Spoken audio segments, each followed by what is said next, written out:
Usually I play 3 games at the same time. Yes, it's a bit strange, but I do not want to risk being bored when playing. Forza Horizon 4 made me break that rule. I have not been able to stop playing it since it came out, and if it were not for the right bumper of my Elite controller to have conveniently broken 2 months after the end of the warranty, I would not have written this analysis so soon. I can assure you that this game is not perfect, but is close enough.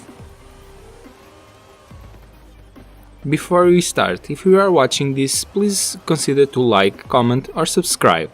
For a small channel, it's a massive help. Thank you so much. Forza Horizon 4 was able to mix in a sublime way an arcade racing game with the ability to drive close to a simulation one. Add to that an open world, tons of events, multiple activities, many of which with mini stories that you can follow and complete each level, and an endless number of faithfully reproduced cars. The storyline is simple. You're at a racing event in the north of England and Scotland, where you can drive as you wish without consequences. This is the base storyline. You go through a tutorial where they show you a bit of the new stuff in the game, the 4 seasons of the year, and from there on you enter the fight for a place in the main roster of the Horizon event. At sound level I cannot find any faults whatsoever. The sound of the cars is finally reproduced. I think maybe some are a bit too similar between them, but given that I have no knowledge to know if it is really like this, I do not consider this as a failure, simply a feature. Maybe what I liked the most was the noise of a car when reducing speeds. It's simply beautiful. What I like the less is the soundtrack. Although there are music to suit all tastes and moods, none of them seems exactly to my liking and becomes repetitive quickly. For those who like to upload some videos to the internet, forget the sound if you want to avoid copyright claims. Been there, done that. I've left the best for the end. Graphically, the game is pretty much perfect. It's fantastic, and I have nothing except compliments coming. From the effects of dust, dirt, mud and water, with different behaviors depending on the view you choose to drive, sublime details of water on cars and windows, it's just perfect. It really is not easy to describe the level of immersion that this game has given me. I simply forgot everything else around me while I was playing. Unfortunately, there are many annoyances. We start by choosing an avatar. I did not realize why we could not customize it, but I assumed we would never see it again during the game. So, what would be the problem? But it is always appearing. Ever. We do not even have a woman with long hair, and I do not see any free slots on the screen to be able to unlock more options in the future. We quickly forget about it because we are going to drive, but we remember again because we have to go through a loading screen and another, and after that we are received by a overly cheerful voice, which reminds us that we must be a little bit above the age group to which this game is intended. But it does not hurt a lot. I'm still young, a young man inside. We started the tutorial that for about an hour or two makes us test all seasons of the year. The colors of autumn are simply fantastic, by far my favorite season of the year. As soon as we left the tutorial, we started to play online and we are subject to a fixed station season station of the year per week. Fortunately, this week was autumn, so cool. Winter is the season that gives us more options.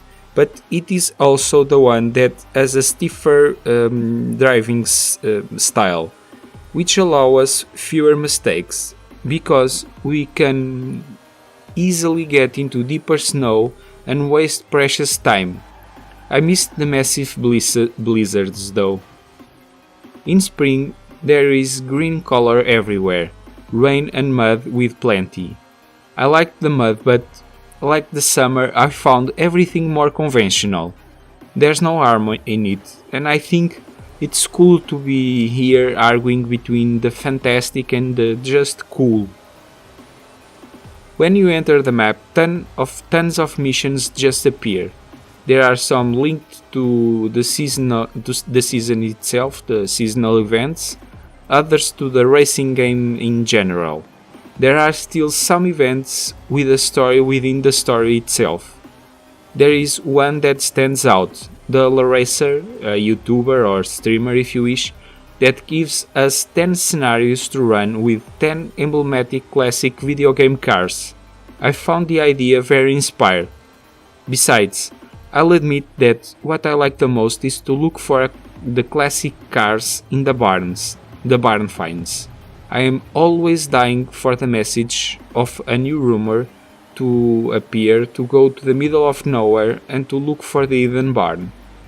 You cannot forget that it's a common multiplayer server, and it's great when you're more than one looking for the same thing. Sometimes we can even help each other. So, this is a multiplayer game? Well, not really. You're sure to see other drivatars, and if you have friends on Xbox, you're always going to race against their drivatars. But each one does his thing. The most common is whenever you try to do something in co-op, no one appears, and you end up by running solo. I tried several times, invariably without success. What I did was getting into some PvP races, which are also fun. But since the cars are not the same for everyone, there is always someone who gets an advantage over the others.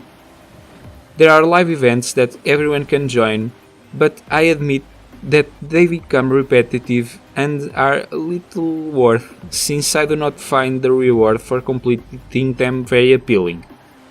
In a general way, playing this game for the online component is something I do not recommend. Never forgetting that we will race against trains, hovercrafts, airplanes, jets, motocross bikes. There is so many of those events, and despite all, they are too scripted, so we can always catch one or two impressive cinematic moments, like jumping over the train for example.